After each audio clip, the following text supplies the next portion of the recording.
বাগানটা বেচা লাগবে কি? আমি তো একজনে কইছি, ও তো আজকে আসার কথা, ও যদি আসে তাহলে বেশি দেবো আজকে। কখন আসার কথা? একটু হয়তো গেট পার হয়েছে বলে ফোন দিয়েছিলে। আচ্ছা আসুক, সমস্যা নেই।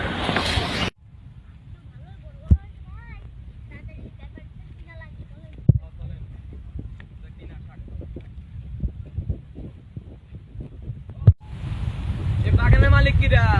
আমি আসি, আপনারা আসেন।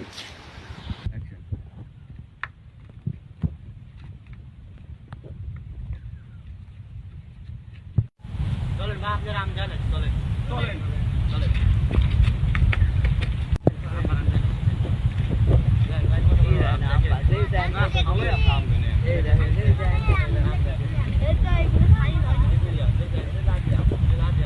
ভাই দাঁড়ান, আমি চুপ কর, কত দেবেন কোন? বাগান তো ভালো দাম আছে, কিন্তু আমি যদি কম খাওয়া লাগে বুঝছেন, নাহলে ওরা আবার বেশি দাম চাই। আমার সব কিনে দিবি, আমার সব টাকা চলে যাবে না, আমরা আয়ও করে পাবো। আপনি কোন দেবেন? আমরা